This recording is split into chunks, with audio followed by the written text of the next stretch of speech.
That's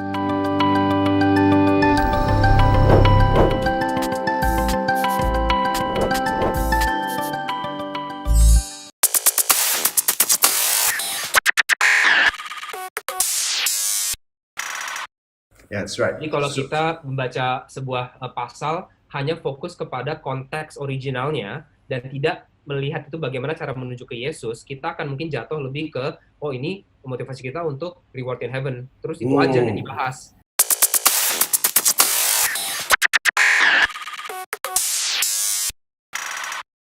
Hi everyone, welcome to Gospel Talk sesi yang kedua. Kalau minggu lalu kita belajar tentang why do we need to see Jesus every day.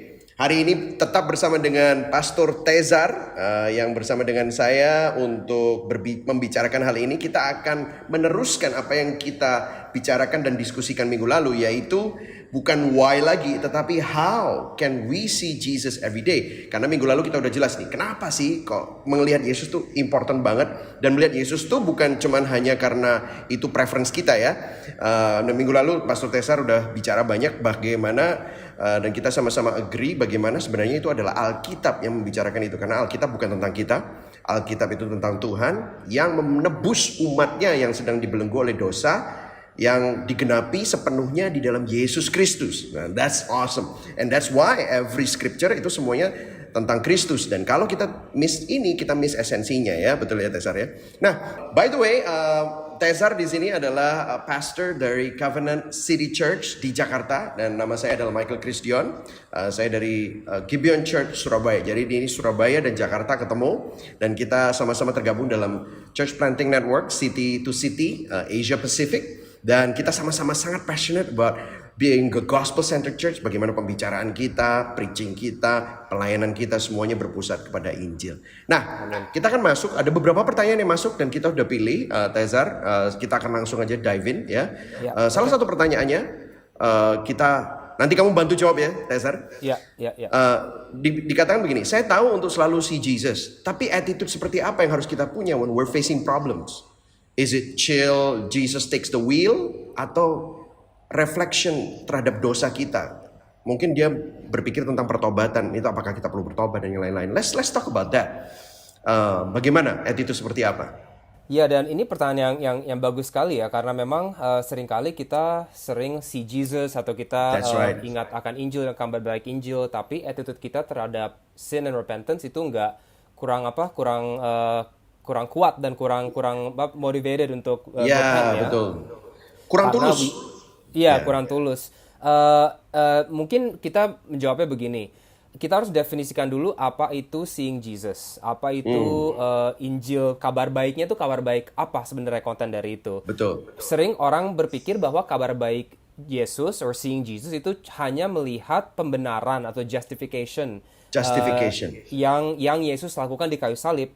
Itu betul, itu adalah kabar baik Injil, tapi saya mau argue itu cuma satu bagian dari Injil. Itu permulaannya, itu ada aspek-aspek lain dalam kabar baik ini, bukan hanya pembenaran dosa kita yang sudah dilakukan oleh Yesus di atas kayu salib, tapi juga our sanctification, penyucian hidup kita untuk menjadi lebih seperti Kristus.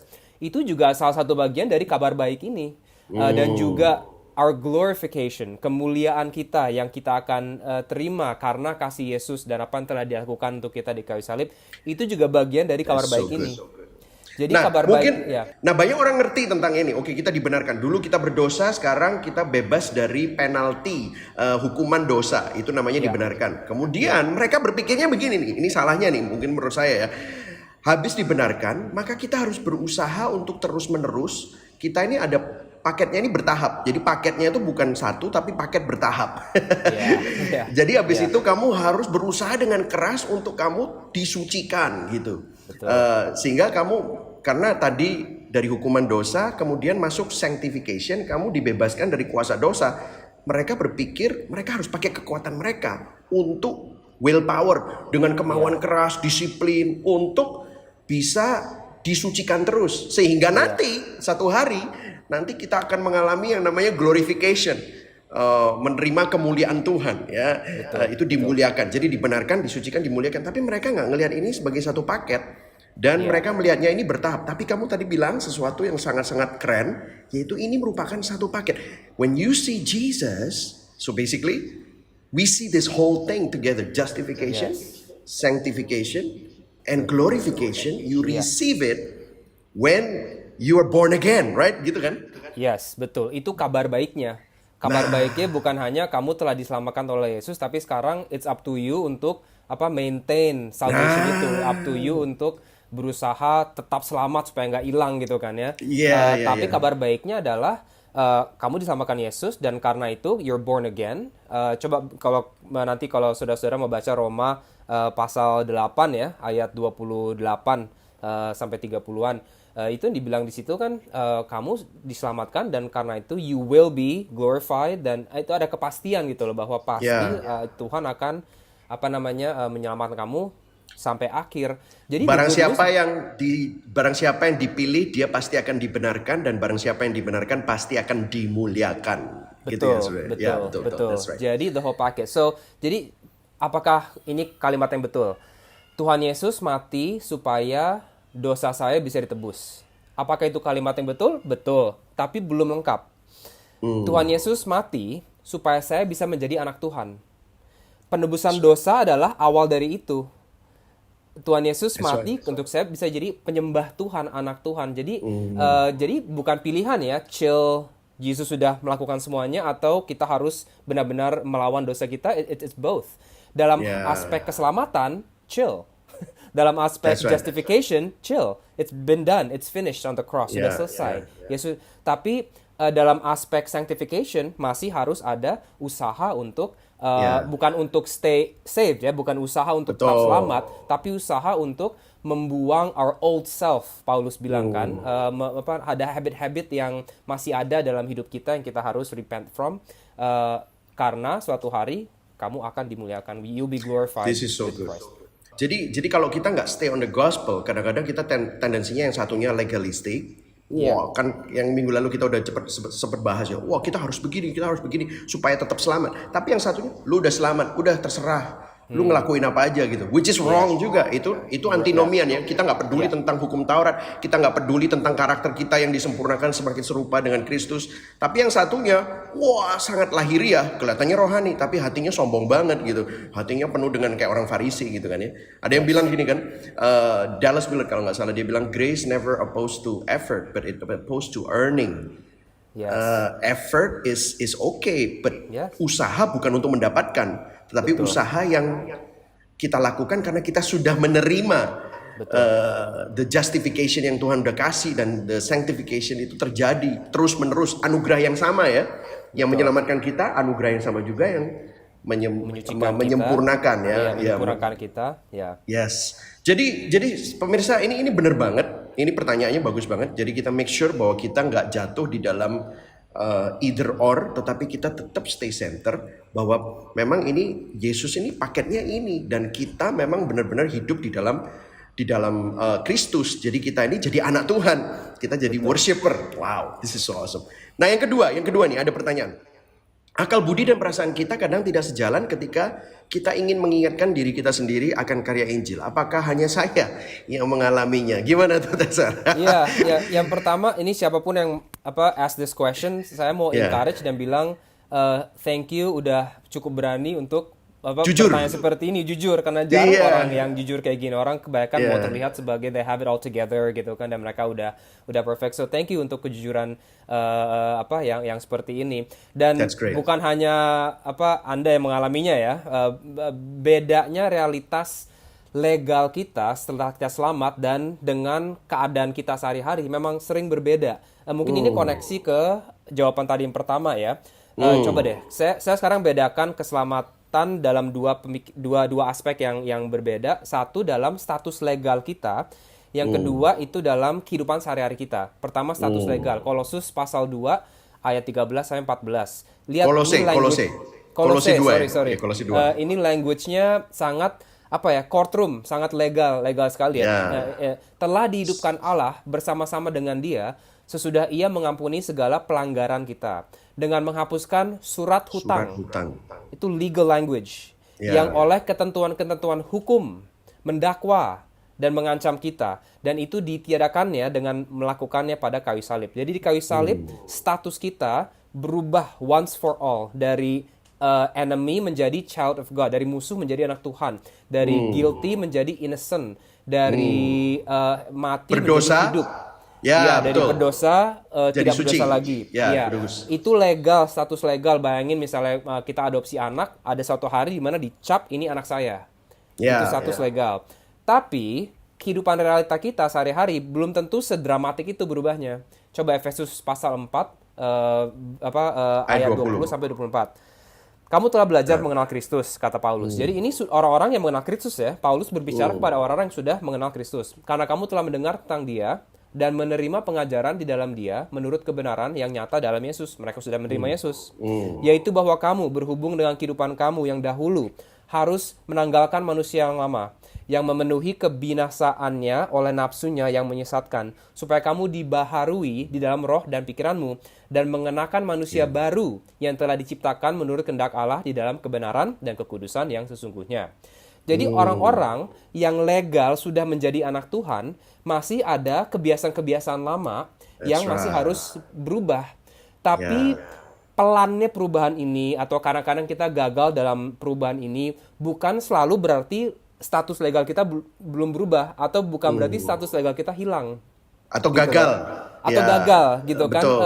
Ada old self, ada new self. Paulus sering bilang itu. Paulus sendiri di Roma pasal 7 ya, dia sendiri yang bilang, saya mau berbuat baik tapi kadang-kadang ada hal dalam hati saya yang enggak ini. Jadi struggle-nya seperti itu.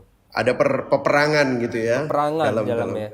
Bukan berarti Paulus belum saved. Ya, bukan dia belum Kristen. Kayak tadi kamu kan bilang kayak anak yang diadopsi, terus kemudian waktu dia diadopsi oleh family yang baru, mereka masih punya kebiasaan-kebiasaan yang lama, mungkin di keluarga yang lama, atau mungkin waktu belum punya orang tua. They're not used to being loved. They're not used to being accepted. Jadi mereka cari penerimaan, padahal mereka tuh sudah diterima. Tapi mereka itu masih cari penerimaan, cari perhatian, bikin onar untuk cari perhatian, padahal mereka nggak perlu untuk melakukan itu semua. Ini true story ya, di US ada keluarga yang saya kenal yang adopsi anak. Dia orang tua sebelum diadopsi ini orang tuanya drug addicts, dan ibunya meninggal overdose, ayahnya lari meninggalkan anaknya begitu saja. Dan dia diadopsi oleh family di US. Dan dia tuh dulu di orang tuanya yang dulu dia sering nyari makanan dari tong sampah karena dia nggak pernah dikasih makan sama orang tuanya kan. Ini proses adopsi sudah selesai, dicap pada tanggal sekian kamu sekarang menjadi anak orang tua yang baru, orang tua yang ini. Status legal itu nggak berubah-ubah, tapi dia sering kalau makan malam itu makanannya nggak dihabisin karena dia mau simpan buat besok. Karena anak ini masih takut bahwa besok tuh nggak bakal ada makanan lagi. Dan kadang-kadang dia masih suka nyari ke tong sampah makanan-makanan yang dibuang. Karena ada sebuah anxiety yang lahir dari hidup dia yang lama. Dia nggak yakin bakal akan di provide dengan orang tua ini. Tapi bukannya berarti status legal dia berubah. Dia masih anak mereka. Cuman memang ada kebiasaan-kebiasaan lama yang masih tersisa.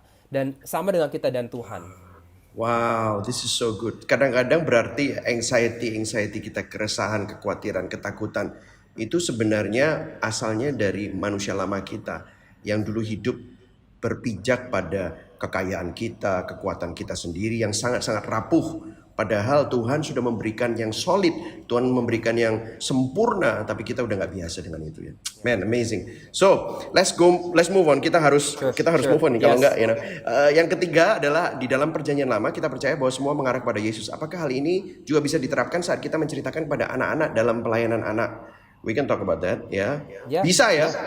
Bisa. Cuman bisa mungkin beda. Bisa, beda, tapi mungkin caranya beda. Ya.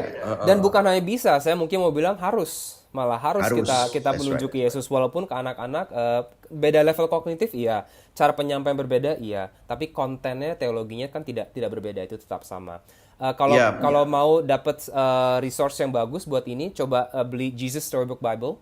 Itu ada banyak cerita-cerita gimana perjanjian lama itu menunjuk ke Yesus simple dan gampang bisa diikuti buat anak-anak. Another one juga kalau misalnya Anda sedang cari untuk kurikulum untuk di gereja Anda juga Children Desiring God, it's also very gospel centered, God centered. Jadi semua yang kayak kemarin kamu bicarakan tentang Daud dan Goliat itu mereka bilang bahwa Goliat itu bukan masalah kita seperti setiap hari teman-teman kita di sekolah yang rese gitu, bukan itu, tetapi itu adalah dosa. Dan Daud kita adalah Yesus. Itu amazing. So it's all God centered. So it's absolutely okay. Let's go to the next question. The next question is this: oftentimes people would ask the Bible's credibility when talking about Old Testament, New Testament during evangelization. Seringkali orang tanya, ini Bible ini bisa dipercaya atau enggak? Do you have any layman book recommendation about canonization? Yes, I do. Ada 3 yang mungkin aku mau share. Pertama itu Canon Revisited by Michael Kruger. Yang kedua Holy Writings, Sacred Texts by John Barton. Yang ketiga lebih tipis tapi very very good and packed is Redemptive History in the New Testament Scriptures by Herman Ridderbos. Nah, nanti saudara bisa lihat ini semua picture-nya kita tampilkan di sini dan kalian bisa dapetin di Kindle ya. Di Kindle juga ada ya di Amazon.com. Harusnya ada. Oke. Dan yang terakhir nih, pertanyaan terakhir sebelum kita masuk ke topik kita yaitu gimana caranya supaya nggak jatuh ke ngelihat Yesus di mana-mana.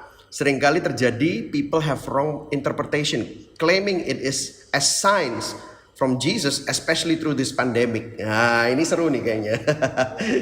Seru. Gimana? Iya, dan aku akan jawab dengan cara yang tidak mungkin membuka diskusi terlalu banyak ke tempat lain, cessationism, continuism. Betul. Mungkin kita bahas itu lain kali mungkin ya.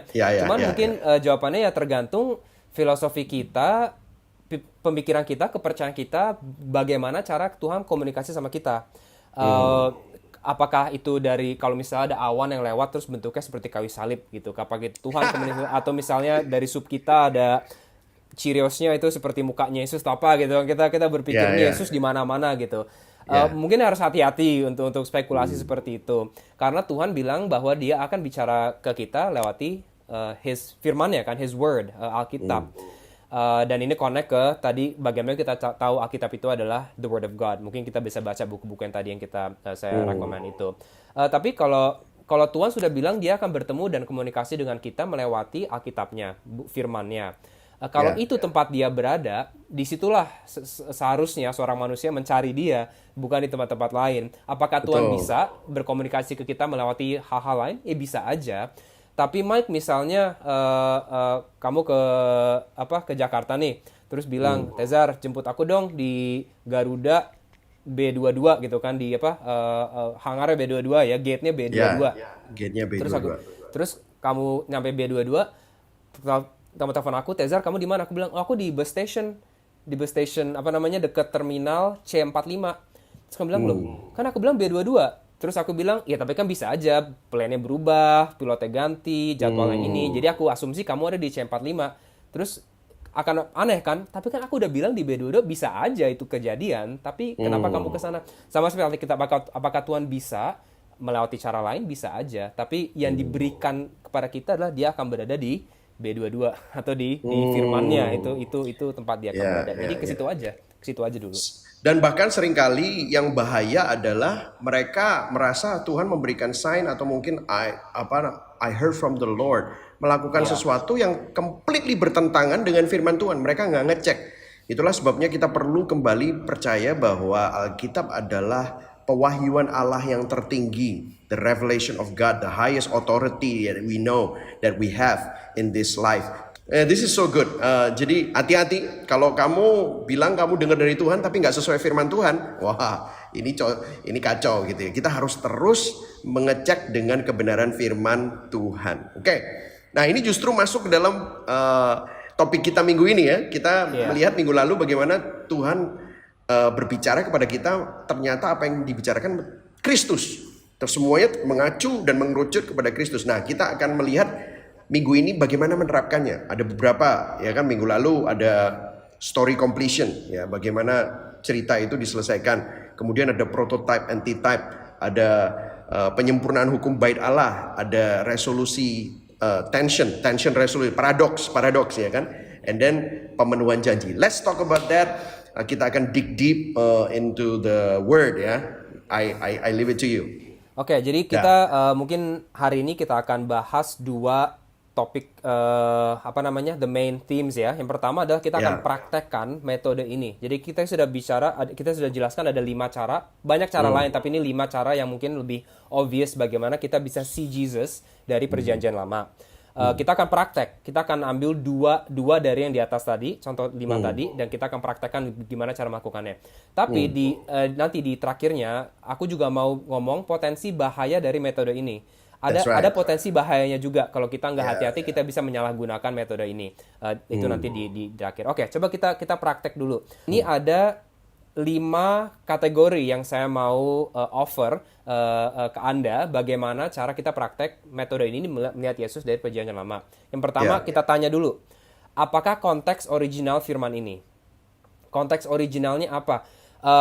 Karena sesuatu atau sebuah perkataan atau sebuah behavior dalam konteks berbeda, walaupun itu kata-kata yang sama atau behavior yang sama, bisa berarti completely different things. Misalnya Mike lagi di classroom gitu ya, ada orang yang tangannya kayak gini nih, ke atas kayak gini. Itu sign itu apa? Kalau begini tuh apa artinya di dalam konteks classroom? Dia lagi mau nanya. Betul. I have a question, teacher. I have a question, betul. Nah, orang yang sama ketemu kamu di mall, terus dia begini lagi, persis sama ininya. Menyapa. Apa artinya kalau di mall? Nyapa kan? Aneh kan Menyapa, kalau Mike nanti kamu bilang, yes, what is your question? Gitu kan, karena ini kan saying hi. Ini another more scary example, kalau misalnya orang ini tinggal di Germany pas World War II. Dia begini, apa artinya? Beda kan? Heil Hitler. Iya, beda konteks, pengertiannya berbeda. Jadi nggak bisa kita coba baca satu kalimat terus bilang ini artinya, kita harus tahu konteksnya apa. Oke, bagaimana cara kita tahu konteks original firman itu? Tanya pertanyaan ini. Di dalam buku apa firman ini ditulis? Siapa yang menulis? Kepada siapa ini ditulis? Dalam genre apa firman ini ditulis? Puisi atau naratif atau apa gitu kan genrenya, dan kenapa ini ditulis. Jangan takut, jangan overwhelm. Kalau misalnya nggak tahu semua ini, beli aja ESV Study Bible. Bisa online, tinggal beli, dan mereka sudah ada semua itu, tinggal baca aja, dan akan bisa dibantu semua pertanyaan ini. Oke. Study Bible will be good. Penting banget kalau kalian mau tahu semua ini semua, beli Study Bible. Ada bahasa Inggris dan di Indonesia juga ada sih. Cuman ESV is really good. Okay. Dan bisa online, jadi nggak harus tunggu physical book datang dulu. Itu salah satu opsinya. Oke, apakah konteks original firman ini? Yang kedua, perintah apa yang diberikan di dalam firman ini? Biar nggak bingung, satu perintah aja. Satu perintah apa? Main firman perintah dari perikope ini, dari ayat ini tuh apa? Kita ditulis. Terus, kenapa biasanya orang berhenti di sini? Orang tanya, ini perintahnya apa? Terus habis itu, go do it. Ayo lakukan. Tapi seringkali kan nggak segampang itu kita berubah gitu kan. Bukan hanya Tuhan bilang A, ayo lakukan A. Nggak segampang itu. Yang kedua, mungkin lebih helpful kita bertanya. Yang ketiga, maaf. Kenapa kadang sulit buat saya untuk taat dengan perintah yang berada dalam firman ini? That's right. Kita tanya pertanyaan itu. Oke. Yang keempat, bagaimana cara firman ini menunjuk ke Yesus? Oke, dan kita akan telusuri 4 kategori ini dalam sedang kita mempraktekkan ini. Oke, apa kita masuk aja ke contohnya, Mike, atau gimana? Langsung aja. Kayak menurut saya ini bagus banget karena 4 ini kita akan terapkan di dalam ayat-ayat yang kita baca. Oke, terus aja coba. Dan ini 4 ini nggak ditulis di atas batu ya. Ini something yang hopefully membantu aja, bisa bermacam-macam ini. Oke, kita contoh. Sewaktu Tuhan memberi Israel 10 perintah Allah di Keluaran pasal 20 ayat 1 sampai 17. Aku nggak akan baca semuanya, mungkin aku baca awal dari perintahnya aja biar nggak terlalu lama ya. Oke. Lalu Allah mengucapkan segala firman ini. Akulah Tuhan Allahmu yang membawa engkau keluar dari tanah Mesir, dari tempat perbudakan. Jangan ada padamu Allah lain di hadapanku. Jangan membuat bagimu patung yang menyerupai apapun yang ada di langit di atas, atau ada di bumi di bawah, atau ada di dalam air di bawah bumi. Jangan sujud menyembah kepadanya atau beribadah kepadanya, sebab aku Tuhan Allahmu ada Allah yang cemburu. Oke, Yang ketiga ya. Jangan menyebut nama Tuhan Allahmu, ini verse 7. Jangan menyebut nama Tuhan Allahmu dengan sembarangan, sebab Tuhan akan memandang bersalah orang yang menyebut namanya dengan sembarangan. Ingatlah dan kuduskanlah hari Sabat. 12 ya, hormatilah ayahmu dan ibumu, supaya lanjut umurmu di tanah yang diberikan Tuhan Allahmu kepadamu. Jangan membunuh, jangan berzina, jangan mencuri, jangan mengucapkan saksi dusta tentang sesamamu, jangan mengingini rumah sesamamu, jangan mengingini istrinya, atau hambanya laki-laki, atau hambanya perempuan, atau lembunya dan kedelainya. Itu 10 perintah Tuhan ya. Oke. Banyak orang sudah tahu cerita ini, sudah sering baca cerita ini. Coba kita terapkan 4 pertanyaan tadi yang saya sebut di atas. Oke, pertama, apa konteks original firman ini? Sekali lagi, kalau misalnya ini question yang intimidating, nggak apa-apa, beli ESV Study Bible, semua akan ada di situ. Oke? Dalam buku apa firman ini ditulis? Buku Keluaran di Perjanjian Lama. Siapa yang menulis? Banyak argumen tentang ini, tapi secara menyeluruh diatribut ke Musa. Oke, Musa yang menulis. Kepada siapa yang ditulis? Generasi pertama atau kedua Israel setelah lolos dari Mesir. Itu mereka yang ke mereka yang lagi jalan di desert, padang gurun, padang gurun, terus sudah datang ke Promised Land ya, ke tanah-tanah perjanjian. Kepada mereka. Dalam genre apa firman ini ditulis? Naratif. Ini bukan puisi, bukan profesi, tapi naratif, historical naratif ya, sesuatu yang terjadi. Narasi cerita. Narasi. Oke, ya. Kenapa ini ditulis? Karena Musa mau mengingatkan orang-orang Tuhan untuk tetap taat pada perintah Tuhan, walaupun dalam desert, walaupun sudah sampai ke tanah perjanjian, tetap taat kepada perintah Tuhan. Oke. Bahwa mereka adalah umat Tuhan dan tidak boleh hidup seperti orang-orang lain, gitu kan? Betul. Ada something distinct about them yang harus different mereka. Dan 10 perintah ini adalah what's distinct. Oke. Pertama, apa konteks original firman ini sudah cek ya. Yang kedua, perintah apa yang diberikan dalam firman ini? Yaitu cukup jelas dari sini ya, taatilah 10 perintah Tuhan. Ini kamu harus taati semua ini. Oke. Jelas. Pertanyaan ketiga. Ini, kenapa kadang sulit buat saya untuk taat dengan perintah ini? Oke. Mungkin bukan di kadang. Kenapa sering? Sering ya. Kenapa sering buat saya sulit untuk taat dengan perintah ini? Betul. Dan banyak orang yang baca perintah ini terus mereka langsung ngomong ke diri sendiri, ayo lakukan. Dan mungkin itu berhasil 3-4 hari terus habis itu jatuh lagi gitu kan. Dan nggak ada long term change. Mungkin kita ask this question first. Kenapa kadang sulit buat saya untuk taat dengan perintah ini? Di bawah ini ada 3 kategori lagi, subkategori, oke? Pertama, dosanya apa? Yang kedua, berhala eksternalnya apa? Yang ketiga, berhala internalnya apa? Berhala itu adalah sesuatu yang kita puja, percaya, kita worship obsesi, dari Tuhan. Terobsesi. Iya, betul. Kita lebih trust in this thing, kita lebih percaya in this thing daripada Tuhan. Oke? Betul. Itu berhala. Oke, pertama, dosa misalnya aku susah menaati perintah nomor 8. Untuk nggak mencuri. Mencuri kan bisa banyak ya. Bohong dalam bisnis itu salah satu versi mencuri. Tidak jujur pelaporan pajak kan baru laporan pajak nih. Nggak jujur laporan pajak itu kan salah satu contoh mencuri. Mungkin kita sering terima sogokan supaya kita bisa memprioritaskan klien-klien tertentu di atas klien lain, walaupun produk mereka belum tentu yang terbagus gitu kan, tapi kita ambil itu juga mencuri gitu kan. Aku susah menaati perintah nomor 8. Oke, good. Apa berhala eksternalnya? Berhala yang kita sembah, yang kita sayang, kita percaya lebih dari Tuhan, itu berarti uang kan? Aku mau uang, I love money, I want money more than I want God. Oke, good. Berhala internalnya apa? Ini yang sulit kadang-kadang orang untuk telusuri. Tanya, kenapa aku mau uang ini? Banyak orang punya motivasi yang berbeda-beda. Ada orang mungkinnya contohnya mereka nggak mau kurang uang karena mereka mau keamanan finansial masa depan. Betul. Right? Mereka rela mencuri dan mengabaikan perintah Tuhan karena mereka khawatir, gelisah, cemas ke depannya itu nggak akan cukup. I want financial security. That's right. Tapi nggak semua orang mencuri karena itu. Ada orang lain mungkin yang mencuri, mereka nggak mau kurang uang karena mereka takut apa kata orang nanti kalau kualitas hidupku menurun, kalau aku nggak bisa travel, kalau Instagram picture-nya nggak terlalu bagus atau apa. Jadi mereka yang berhala internalnya mereka bukan security ke future, tapi nama baik atau image mereka sekarang. Itu 2 motivasi. Penerimaan orang.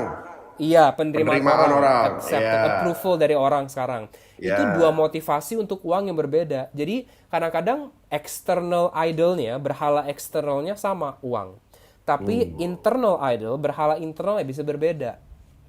Bisa security, bisa penerimaan orang sekarang gitu kan ya. Lagian Oke. uang kalau nggak bisa dibelanjain juga nggak bisa jadi berhala kan, ya kan? Kenapa Iya, kok uang tuh jadi berhala? Karena kita bisa beli sesuatu untuk itu. Nah, right. kalau beli barang mewah untuk supaya kita diterima, nah itu yang tadi yang kedua ya. Tapi Betul. kadang-kadang kita beli uang untuk merasa aman. Nah, keamanan Betul. kita Betul. ternyata Betul. yang membuat kita ini rela untuk berdosa bahkan nggak meduliin Tuhan. Oke, great. Betul, sering premarital Ya. counseling lucu ini ada husband yang masuk, suami masuk dan bilang ini istriku terlalu menyembah uang, dia selalu beli barang-barang mewah, dia menyembah uang. Nggak kayak saya yang savingnya banyak gitu kan. And then I ask him, apakah itu juga mungkin versi berhala? Saving money supaya dapat security untuk future-nya. Dia belum tentu itu sesuatu yang we don't know what the internal idol is. Harus ditelusuri. Oke. Yang keempat, bagaimana cara firman ini menunjuk ke Yesus? Ini kalau misalnya kita nggak tahu cara ini menunjuk ke Yesusnya seperti apa tepatnya, again, jangan intimidated. Ada resource lain, ESV, Transformational Bible. Jadi study Bible itu akan memberitahu Anda konteksnya apa, penulisnya siapa, segala macam. Transformational Bible akan memberitahu Anda bagaimana cara ini menunjuk ke Yesus. So by that juga untuk bisa membantu juga. Oke. Bagaimana cara firman ini menunjuk ke Yesus? Coba, orang sering miss ini. Coba kita baca ayat kedua. Oke. Atau mulai dari ayat pertama dan kedua. Ini sebelum Tuhan memberi 10 perintah ini ya. Betul. Lalu Allah mengucapkan segala firman ini. Akulah Tuhan Allahmu yang membawa engkau keluar dari tanah Mesir, dari tempat perbudakan. Ini interesting. Sebelum Tuhan memberi Israel 10 perintahnya, Dia mengingatkan mereka bahwa aku adalah Allahmu yang telah menyelamatkan kamu dari perbudakan. Aku sudah membebaskanmu, aku sudah redeem kamu. Dan karena itu sekarang ini ada 10 perintah. This should tell us something. Bahwa 10 perintah ini bukanlah hal-hal yang harus Israel lakukan in order to be saved. Untuk mendapatkan keselamatan, ini syaratnya, bukan ya? Betul, karena kalau ini syarat mendapatkan keselamatan, ya Tuhan akan memberikan itu sebelum diselamatkan dong. Betul. Dan hanya setelah mereka berhasil menaati 10 perintah ini, baru mereka akan diselamatkan. Tapi Tuhan jelas-jelas bilang, no, aku sudah pertama-tama menyelamatkan kamu. Aku sudah membebaskan kamu dari perbudakan, dan kamu sudah free. Karena itu, nah sekarang pertanyaannya bagaimana cara Tuhan bisa membebaskan kita dari perbudakan, dari dosa kita, dari kesalahan kita, sebelum kita menaati perintah-perintahnya. That should point your head to the gospel. The good news. The good news, Injil kan, kabar baik Tuhan.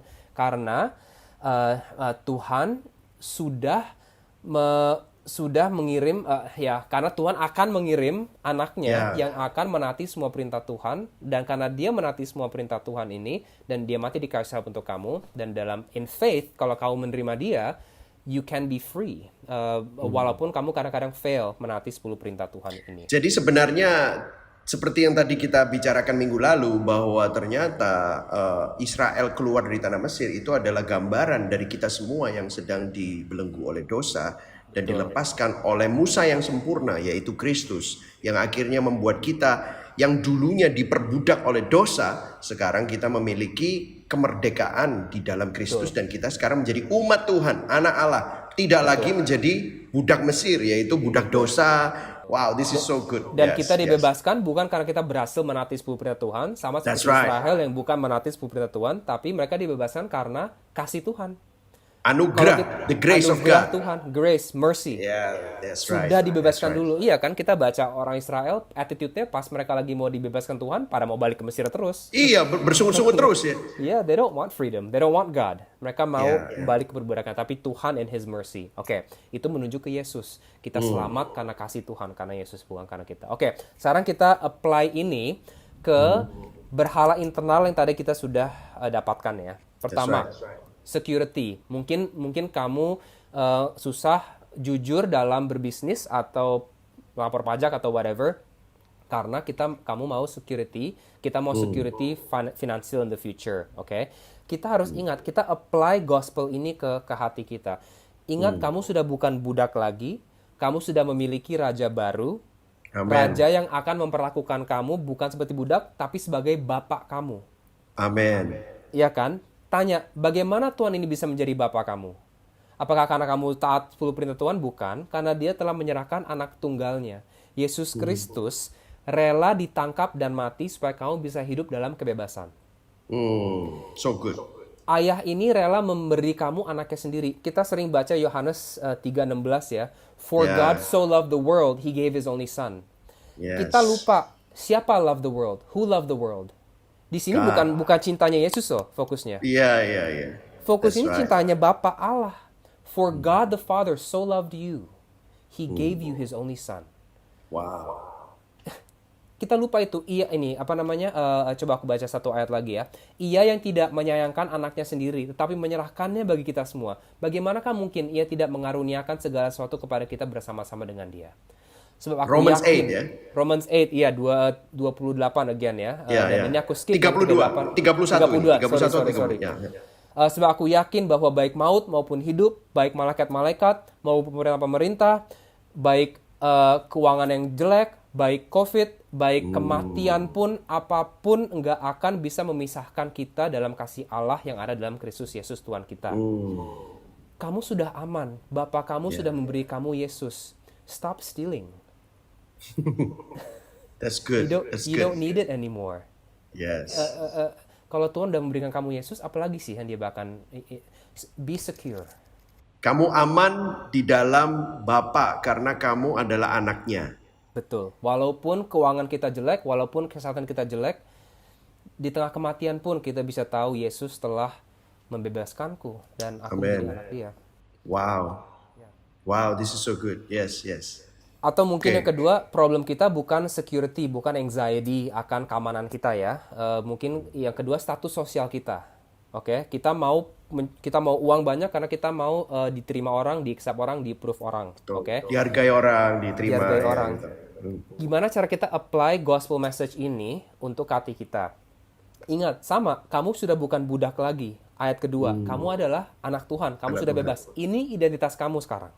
Nah, dan ingat, bagaimana cara kamu bisa memiliki status yang mulia seperti ini? Bagaimana cara kamu bisa memiliki identitas? Bukan karena kamu orang yang beragama, bukan karena kamu berhasil menaati 10 perintah Tuhan, bukan karena kamu orang lebih baik dari orang lain, tapi karena Yesus rela dihujat.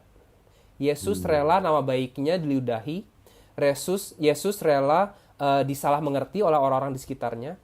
Yesus rela dipanggil kriminal. Nama baik dia rela dicemarkan supaya kamu bisa punya identitas yang kokoh.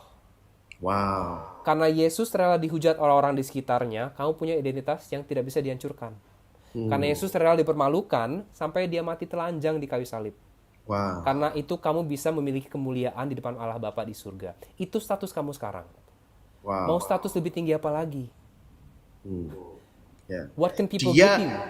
Dia jadi hina, dia jadi dipermalukan supaya kita yang hina itu jadi anak Tuhan. Kita yang gak berharga jadi berharga karena dia yang paling berharga rela untuk bayar harga. Wow, this is so amazing ya. Iya, dia rela dicemoohkan oleh orang-orang karena kita terlalu addicted dengan nama baik kita. Wow, that's right. Upside down ya. Ini keren banget nih. Upside down. Sekarang kalau kamu yakin identitas kamu itu adalah anak Tuhan karena Yesus telah mati untuk kamu, orang puja-puja kamu gak akan terlalu tinggi hati. Karena apapun yang orang bilang ke kamu itu you're better than that. Apa yang orang bisa bilang kamu yang di atas anak Tuhan. Tapi kalau orang menghujat kamu juga gak akan terlalu depresi. Karena sebenarnya kamu jauh lebih berdosa daripada apa yang orang itu bilang.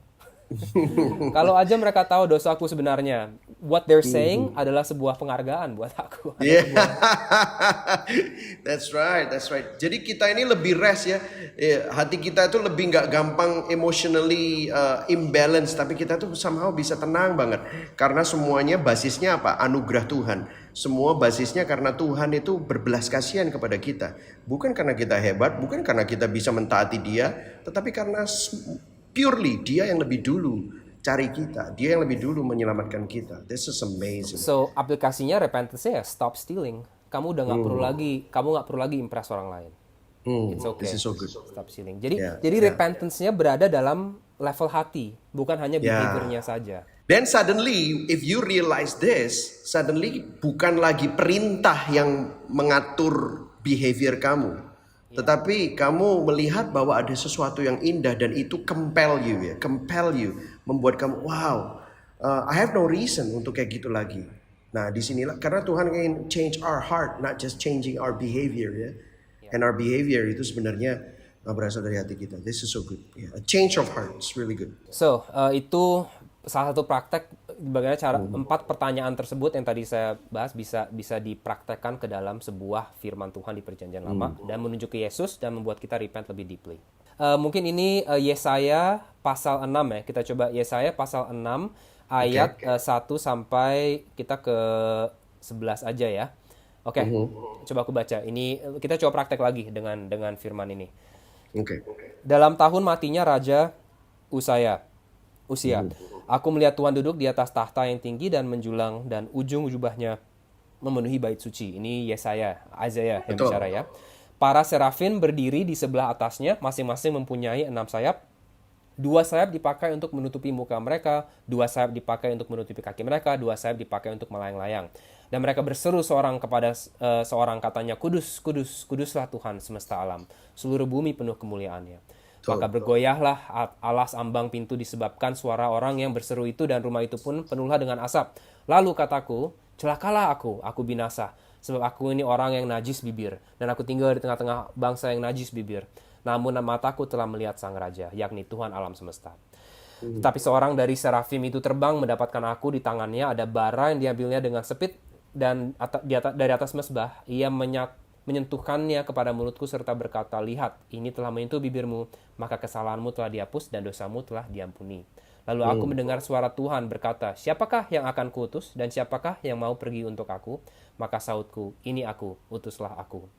9-11 mungkin nggak harus aku baca ya. Cuman poinnya 9-11 tuh Yesaya keluar preaching God's word, tapi nggak ada yang mau denger, nggak ada yang mau peduli sampai dia mati, nggak ada yang mau ikutin dia. Dan that's the end of that passage. It's pretty depressing if you know the story, right? pretty depressing. Dan banyak orang yang nggak sampai ke situ, mereka biasa berhenti di ayat 8. Ini aku, utuslah aku. Terus berhenti, ayo mission conference gitu kan, kita keluar, dan bagus. That's great. Tapi kadang-kadang kita diingatkan di sini bahwa Tuhan yang mengutus Yesaya, dan Yesaya melakukan semua dengan baik dan benar. Tapi walaupun itu dia lakukan, kadang-kadang orang nggak akan mendengar the good news of the gospel, and that's okay. You know what I mean? That's right. Coba kita apply konteks 4 pertanyaan tadi ya. Apakah konteks original firman ini? Di dalam buku apa firman ini ditulis? Buku Yesaya. Siapa yang menulis? Yesaya. Kepada siapa ini ditulis? Umat Israel di tengah Assyrian exile. Sebelum Assyria datang, beda chapter di Yesaya, beda situasi. Tapi yang saat ini adalah Assyrian lagi mau datang karena Israel berdosa dan Tuhan mau menghukum mereka karena dosa pembuangan kerajaan Syria gitu ya. Pembuangan kerajaan Syria. Yes. Yang akan take over Israel ya. Menjajah. Dalam genre apa firman ini ditulis? Kebanyakan Yesaya itu prophetic literature, tapi bagian ini adalah again narasi. Ini sesuatu yang terjadi. Ini bukan prophetic, bukan rebuke, bukan apa-apa. Nah, tapi bagian ini narasi. Oke. Kenapa ini ditulis? Karena mau menegur bangsa Israel yang lupa dengan Tuhan, dan Tuhan memperbolehkan diserang oleh Syria ya, Assyria. Ya, Tuhan dalam kedaulatannya mengizinkan bangsa Israel diserang oleh Syria dan dijajah oleh Syria. Yes. Betul. Ini konteks buku ini. Again, ESV Study Bible is helpful untuk ini. Oke, itu yang pertama. Kita tahu tentang apa. Yang kedua, perintah apa yang diberikan dalam firman ini? Mungkin banyak, ada beberapa kali ya, worship God, lihatlah kekudusan Tuhan, atau apa mungkin yang kita ambil yang ini, jangan takut menyatakan firman Tuhan walaupun gak ada yang mau dengar. That's good. Mungkin kita itu ya, itu salah satu. It's there kan. Yesaya maju keluar tapi nggak ada yang mau mendengarkan dia. Oke, ayat 8 sampai 11. Oke. Sekarang kenapa kadang sulit buat saya kenapa sering sulit buat saya untuk taat dengan perintah firman ini. Yeah. Okay, again, ada dosa, ada berhala eksternal, ada berhala internal. Oke, Yeah. Dosanya mungkin aku nggak mau menyatakan firman Tuhan dengan sepenuhnya. Aku pick and choose yang mana yang saya beritakan. Itu dosanya. Susah untuk aku menyatakan hal-hal yang mungkin kesannya eksklusif atau ofensif. Itu biasanya aku nggak nyatakan. Oke. Itu dosanya. Kenapa kamu susah melakukan itu? Berhala eksternalnya karena aku mau merasa pelayananku itu sukses. Aku mau banyak orang yang datang, aku mau terlihat seperti powerful and successful. Gitu kan? Oke. Itu berhala kita mungkin kadang, dan saya juga sering menyembah berhala ini ya daripada Tuhan. Untuk mau sukses pelayanan daripada taat kepada Tuhan. Oke, apa berhala internalnya? Yaitu tadi, sukses dan power. Sukses dan power adalah sesuatu yang aku sering sembah lebih daripada aku menyembah Tuhan. Karena itu aku pick and choose. Aku memilih-milih apa yang aku beritakan dari firman Tuhan dalam preaching atau teachingnya aku. Ya, jadi kita milih-milih kayak misalnya hal-hal yang sensitif untuk dibicarakan di Jakarta atau di Surabaya, kita mendingan nggak ngomong itu karena nanti orang nggak mau datang lagi ke gereja, nanti orang jemaat kita berkurang, kan gitu kan. Sekarang daripada kita hanya bilang, ayo preaching ini Tuhan, ayo semua kita kabarkan. Jangan takut, ayo radikal. Radikal gitu kan. Ya mungkin itu akan membantu kita, tapi ini mungkin cara lebih bagus. Kita bagaimana cara firman ini menuju ke Yesus? Kita tanya itu dulu yang pertama. Dan kita mau attack keinginan successful dan powernya kita ya. Itu yang kita attack, bukan cuma behaviornya. Kita balik ke ayat 5 dan 7 deh. Bagaimana cara ini menuju ke Yesus? Oke. Yesaya setelah dia melihat kemuliaan Tuhan, apa yang terjadi? Setelah dia melihat kemuliaan Tuhan, dia langsung menyadari dosanya diri sendiri. That's right. Celakalah aku. Yeah. Coba, kalau kita seorang prophet kita seorang nabi ya, bagian tubuh mana kita yang paling sering kita gunakan untuk memuliakan Tuhan? Mulut dan lidah, bibirku. Iya kan? Bagian mana yang saya bilang paling berdosa? Sama. Bibirku. Iya. Bagian paling mulia di tubuhku pun dibanding kemuliaan Tuhan masih berdosa. Apalagi yang lainnya. Itu terlalu jauh jaraknya. Dan setelah itu, untuk menebus dosanya Yesaya, ada seorang malaikat yang turun dan taruh bara ya kan, bara menyerupnya. Dan ini ya kita tahu bahwa sebenarnya menunjuk ke Yesus Kristus yang turun, yang menyelamatkan kita. Kita diselamatkan bukan karena bibir kita disentuh oleh bara Tuhan, tapi ini simbolisme, ini sebuah simbol. Simbol Yesus Kristus. Di mana yang turun bukan hanya malaikat tapi Tuhan sendiri turun dari tahtanya, menjadi lemah untuk kamu. Kita yang terlalu addicted dengan power, karena kita terlalu addicted dengan power, the most powerful being in the universe rela menjadi lemah supaya kamu bisa selamat. Tuhan yang kekuatannya tak ada bandingnya. Tuhan yang being paling kuat, powerful in the whole universe, menjadi lemah karena kita kecanduan dengan kekuatan.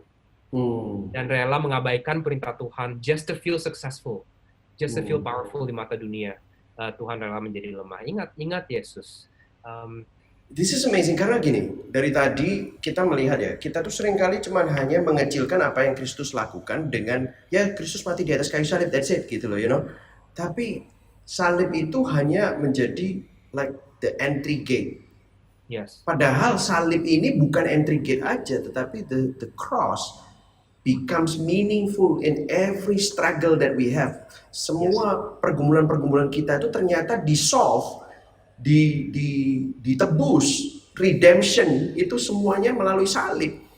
Dan tiba-tiba kalau saya dengar seperti ini, dan waktu kita sebagai jemaat nih dengar seperti ini, tiba-tiba salib itu bukan cuman dulu waktu pertama kali gue bertobat tuh gue percaya bahwa Yesus disalib, terima Tuhan, tapi salib become very very relevant. Yes.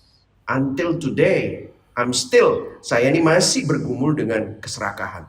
Saya masih bergumul dengan power, pride, penerimaan, keamanan. And ternyata semua itu adalah kebohongan dari berhala. Dan itu semua dijawab oleh salib. Yes. Kita yang addicted sama nama baik, Tuhan yang punya nama baik rela untuk kehilangan nama baiknya. Supaya kita ini tidak lagi addicted to this. Tapi kita menerima identitas yang baru.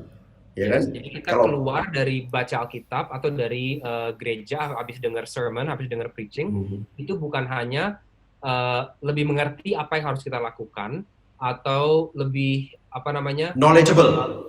Iya, lebih tahu teologinya, tapi juga lebih cinta dengan Yesus. Karena kita selalu melihat apa yang telah Dia lakukan untuk kita. Dan setelah kita melihat itu setiap minggu, setiap hari, as we read the Bible, as we go to church, gitu ya, lama-kelamaan kita repent karena sayang Yesus, bukan karena... That is so good. That's right. Finally we change our behavior because of love. Nah, tadi kamu mention about potential bahaya dari ini semua. Let's talk about that. Karena kita tadi lihat bagusnya nih. Potensi bahayanya apa nih? Karena ada potensinya nih, gitu ya. Ada 3 yang aku mau say ya. Pertama, potensi bahaya pertama dari metode ini adalah kita mungkin bisa oversimplify motivasi kita untuk taat ke Tuhan. Seakan-akan Alkitab hanya memberikan atau ini hanyalah salah satu flavor atau emphasis untuk kenapa kita bertobat, karena Tuhan Yesus telah mati untuk kita, nama baik kita, Dia hilang nama baik supaya kita bisa dapat identitas yang kuat, dan itu motivasi yang betul. Dan Paulus pun menggunakan ini loh di 2 Korintus 8-9. Ini dia lagi mau encourage Christians untuk memberi ke gereja yang lebih berkurangan ya. Dia bilang ini, karena kamu telah mengenal kasih karunia Tuhan kita Yesus Kristus, bahwa Ia yang karena kamu menjadi miskin sekalipun Ia kaya, supaya kamu menjadi kaya karena kemiskinannya. Paulus pun menggunakan metode ini untuk motivasi orang. Jadi dia nggak cuma bilang, ayo beri uang kamu, nggak gitu. Dia bilang, ingat Yesus yang paling kaya di dunia, universe, rela jadi miskin buat kamu. So metode ini digunakan. Cuman kalau kita hanya lihat ini saja, itu bisa yang I call it we flatten out the Bible. Karena banyak passage sebenarnya ada motivasi lain untuk taat. Contohnya, satu motivasi lain untuk kita taat ke Tuhan bukan hanya karena Yesus telah melakukan ini, tapi juga untuk kebaikan orang lain.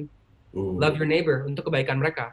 Itu juga kalau ada flavor itu dalam firman itu, jangan dihilangin. Jangan ada itu. Kadang-kadang motivasinya adalah supaya gereja kita bertumbuh dalam kedewasaan dalam Kristus gitu kan.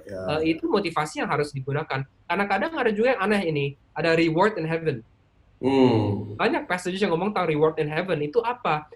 Itu harus dibahas juga. Itu juga motivasi. Atau kamu hati-hati, nanti didisiplin oleh Tuhan dengan cara yang keras. That's right. Itu juga ada motivasi seperti itu. Jadi gospel-centered application of repentance adalah suatu yang overarching ya. Itu kita harus selalu melihat itu di semua firman Tuhan, di semua perikope perintah Tuhan. Tapi jangan lupa bahwa perikope apa ya?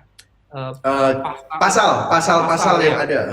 Walaupun Yesus motivasi gospel-centered ini harus dipakai di semua pasal di Alkitab, pasal-pasal itu juga akan ada flavornya sendiri untuk repent. Jangan dilupain. Jangan dihilangkan gitu. Kadang-kadang kita bisa lupa itu. Itu danger pertama. Nah, let me pause there. Yes. The danger usually malah juga kalau kita hanya mengkorbankan yang satunya. Jadi gini, tanpa Yesus terus kita hanya bilang untuk kebaikan orang lain, untuk kedewasaan gereja, untuk reward in heaven. So, it's not one or the other, but it's the holistic ya. Itu keseluruhan dari Alkitab. Nah, disinilah kita nggak bisa punya mentalitas seperti orang yang masuk kafetaria ya. Gue mau milih itu, gue mau milih ini. Tetapi the gospel and the Bible is holistic. Itulah sola scriptura, the whole counsel of God, ya kan? That's right. Jadi kalau kita membaca sebuah pasal hanya fokus kepada konteks originalnya dan tidak melihat itu bagaimana cara menuju ke Yesus, kita akan mungkin jatuh lebih ke, ini motivasi kita untuk reward in heaven. Terus itu aja yang dibahas, tapi nggak lihat Yesus. atau kelancaran penginjilan kita harus lebih ini supaya kita penginjilan lebih bagus atau apalah gitu kan motivasi di itunya. Tapi kadang-kadang kita juga bisa terlalu redemptive historical, di mana kita melupakan pasal itu sebenarnya tentang apa, dan jadi semua menunjuk Yesus aja, di mana kita melupakan bahwa enggak, Tuhan bilang juga di sini motivasi lah, Ibrani 12 contohnya, kamu harus meninggalkan dosa dan run the race karena banyak orang-orang di surga yang cheer you on. Yes. Dan di 11 kan ada Abraham, the Hall of Faith, orang-orang. Ini Ibrani 12 bilang pahlawan-pahlawan iman. Iya, pahlawan-pahlawan, they're cheering you on. Keep going. I've gone through this. Aku juga motivasi banyak. Jadi nggak bisa terlalu too much. Jadi, ini something interesting karena kamu mention redemptive history.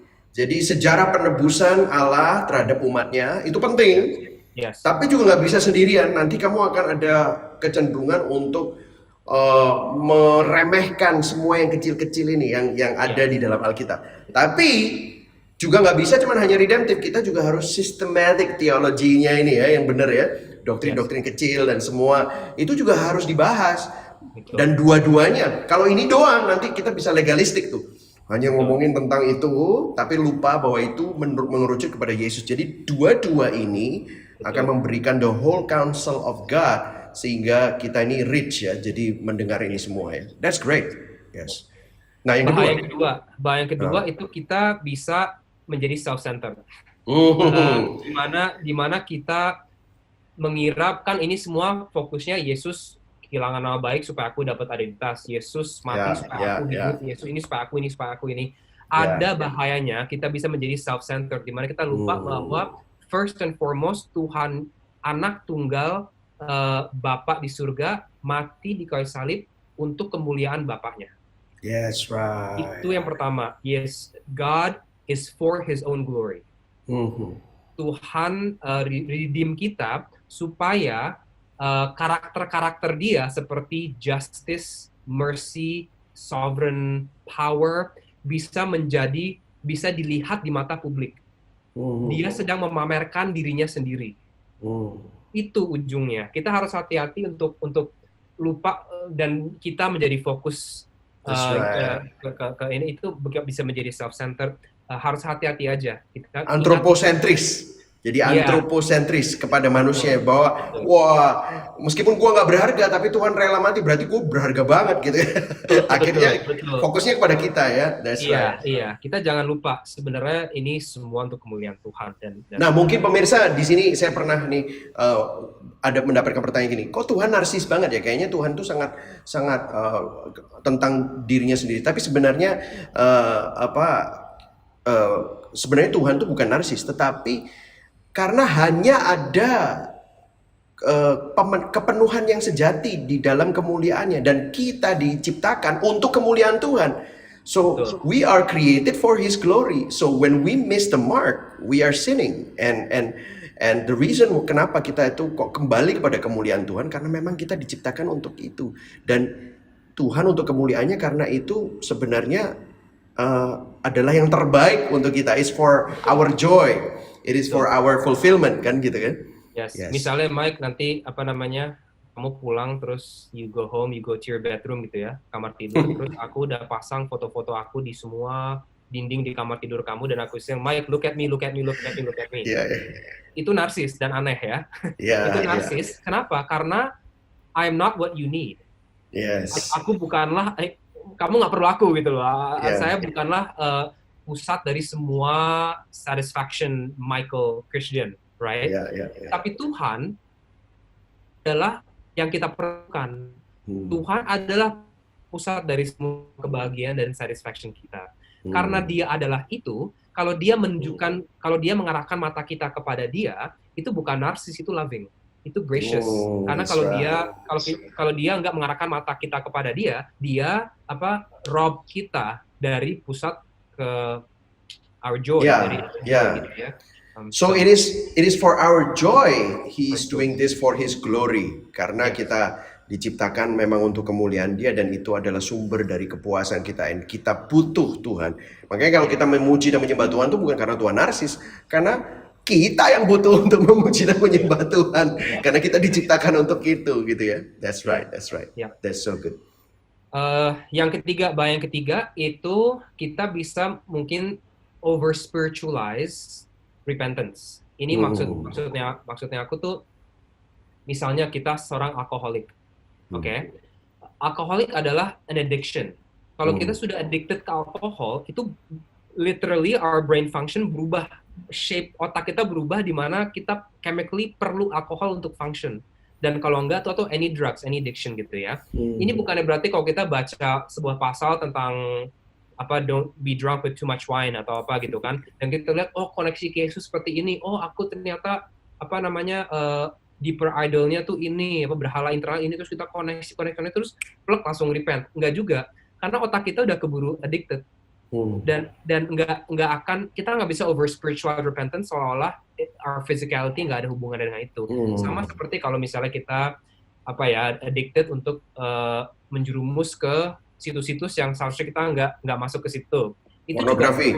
Pornografi itu sebuah addiction. Dan bukan berarti kita lihat Yesus hilang begitu aja, enggak. It takes time untuk we habitualize our lives, dan nggak apa-apa, sabar with yourself. Fight the sin terus, lihat Yesus terus ini, tapi just know bahwa kadang-kadang nggak akan selesai. There is a journey, ada sebuah perjalanan yang kamu harus lalui, dan itu kadang-kadang nggak mudah. Dan kadang-kadang kamu bisa lupa lihat Yesus, tetapi disinilah kamu butuh komunitas, kamu butuh orang-orang yang mengingatkan kamu butuh prayer somebody else, and pray yourself to look to Jesus, and listening to this message, kayak message yang selalu mengacu pada Kristus kan, karena kalau enggak kan kita akan selalu lupa. Dan ini memang perjalanan, nggak bisa Superman ya, hari ini denger Yesus, terus connect, bertobat, besok langsung I'm free from my addiction, nggak bisa ya. Kita memang ada perjalanannya. That's great. Nah, ini ada satu hal ya yang mungkin sebelum kita tutup di sini ya. Ada banyak orang yang bilang, mungkin ada pemirsa juga tanya, ini apakah hanya cara ini yang paling benar? Ada yang bilang begini, kan teologi itu nggak selalu linear, teologi itu evolve. Teologi itu kan bisa berkembang, berubah gitu ya. Apakah hanya ada satu cara untuk melihat ini? Apakah jangan-jangan nanti kamu merasa jadi sombong, ini yang paling benar gitu. Let's talk about that in the next 5 minutes karena kita running out of time, and then we can pray. Kalau kita bilang teologi berkembang, itu teologi apa ya? Teologi dalam pengertian Tuhan, apakah Tuhan bisa berubah atau Tuhan bisa berkembang? Itu pengertian terhadap firman yang kita kan interpretasi ini adalah interpretasi yang kita jelaskan nih. Banyak orang bilang apakah cuma hanya itu gitu. Nah, itu. Iya. Dan mungkin memang betul. Jadi mungkin bukan teologi yang berkembang, tapi hermeneutical techniques yang berkembang. Exegetical cara-cara kita hermeneutics exegesis memang berkembang. Karena sebenarnya biblical theology seperti ini, looking at the Bible redemptive historically seperti ini hanya mulai sebenarnya dalam 100 tahun yang terakhir ini. Dan ini bukan sesuatu yang dilakukan maksudnya secara conscious di gereja-gereja mungkin before di Warfield segala macam, belum populer lah yang seperti ini gitu kan. Jadi harus ada humility di mana kita tahu bahwa mungkin akan ada pengertian cara hermeneutics yang baru, tapi bukan baru dalam pengertian diciptakan manusia ya, baru dalam pengertian kita baru melihat ini di dalam Alkitab. Sebelumnya kok kita belum melihat ini gitu kan, dan ternyata ini ada di sini. Menurut aku yang ini lumayan defensif, lumayan kuat karena Yesus sendiri yang bilang di Lukas pasal 24 itu minggu lalu kita mulai dari situ kan. Kita mulai dari bukan John Calvin bilang, kita nggak mulai begitu. Kita mulai Bible yang bilang, Yesus yang bilang. Semua dalam kitab Musa, Perjanjian Lama itu tentang dia. Karena Yesus yang bilang itu, ada sebuah kekokohan dalam statement itu di mana kita bisa, I think, rely ini sesuatu yang right and true gitu kan. Absolutely. Absolutely. Dan semua yang kalaupun ada sesuatu yang quote unquote baru, itu is always building up into from something yang sudah ada, yaitu the foundation, the whole counsel of God, the proper hermeneutic, proper teologi yang benar.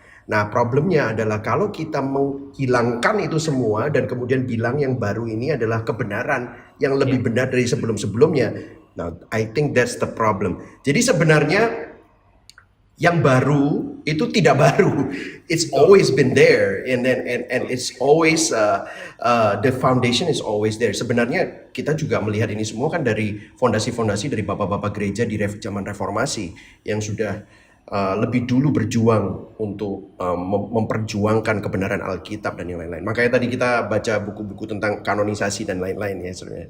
Jadi saudara, kalau saudara bingung tentang hal ini, sebenarnya itu bukan baru. Dari dahulu. Jadi kalau sampai ada orang yang klaim, inilah gue dapat wahyu baru. Sebenarnya wahyu itu bukan suatu, revelation is not a right word ya. Karena the perfect revelation is in the word ya. Pewahyuan yang sempurna itu sudah ada di dalam Alkitab. Maka mungkin yang ada adalah pencerahan, iluminasi. Oh, tiba-tiba kamu mulai mengerti lebih banyak tentang Kristus. Itu sebenarnya bukan pewahyuan. Banyak orang pakai kata-kata pewahyuan, itu bukan pewahyuan. Itu hanya kamu dicerahkan aja kepada kebenaran-kebenaran yang sudah ada dan sudah tertulis sebelumnya. Jadi sebenarnya nggak ada yang namanya evolving, kayak evolution, kayak langsung tiba-tiba jadi sesuatu yang baru gitu ya. Man, so good. This is discussion yang benar-benar sangat membangun. Saya nggak tahu dengan, kalau Anda mau bertanya boleh saudara, bisa ada tertera di bawah tentang Slido, dan juga thank you so much for listening. Kita nggak ada kesempatan untuk bahas semuanya, tetapi semoga melalui ini semua Anda semua bisa melihat bagaimana Alkitab itu menjelaskan tentang koneksinya dengan Kristus. Itu namanya redemptive history. Dan bagaimana ini semua itu mengubah bukan hanya behavior kita, tetapi sebenarnya adalah hati kita yang menjadi sasaran. Our heart change. There is a change of heart. And itu bukan karena persuasif manusia, bukan karena Tesar yang jago ngomong, atau bukan karena pendetanya yang jago ngomong, tetapi karena Alkitab itu yang sangat indah itu tadi, membawa kita kepada keindahan Kristus. Dan bagaimana dia mengasihi saudara dan saya, dan itu semua dilakukan untuk kemuliaan Tuhan. So good. Dan sebelum kita akhiri, Tesar, thank you so much by the way Tesar for your time.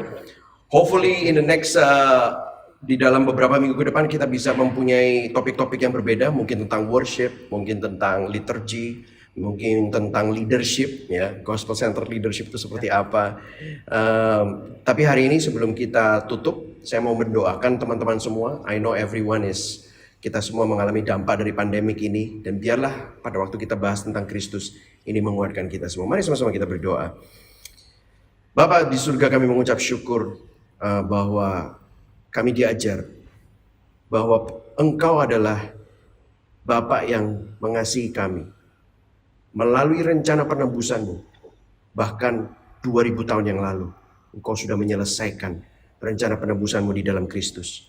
Dan biarlah hari ini saat kami melihat keindahan Kristus, kami semua dapat dicerahkan, kami diingatkan bahwa kami diselamatkan bukan karena kami lebih dulu taat, bukan karena kami hebat, bukan karena kami berharga, tetapi kami sangat tidak berharga, kami berdosa.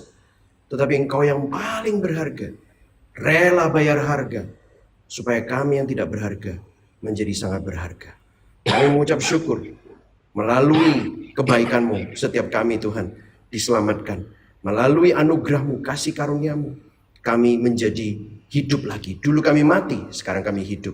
Dulu kami orang-orang yang pemberontak, tetapi sekarang kami menjadi anak-anak-Mu, milik kepunyaan-Mu. Dan ini semua untuk kemuliaan-Mu. Biarlah hidup kami yang sisa ini Tuhan, kami hidup bukan untuk dunia, bukan untuk yang fana, tetapi untuk kemuliaan-Mu Tuhan. Terima kasih Tuhan. Ajar untuk kami bisa melihat keindahan Kristus di dalam apapun yang kami baca, apapun yang kami dengar. Kami berdoa untuk para hamba Tuhan yang mendengar ini. Biarlah waktu mereka memberitakan firman, mereka memberitakan firman bukan dengan pikiran manusia, tetapi mereka dapat memberitakan Injil Kristus. Dan waktu kami mendengar, kami semua juga diingatkan untuk kami selalu memandang kepada Kristus. Terima kasih Bapak, di dalam nama Bapa, Putra dan Roh Kudus, dalam nama Tuhan Yesus Kristus, kami berdoa. Amin. Amen. Thank you so much, Cesar. I appreciate it. Bagi pemirsa semua, make sure you in tune with all our future talk. Untuk masa-masa yang selanjutnya kita akan berbicara tentang Gospel Talk. I will see you there. Okay, bye.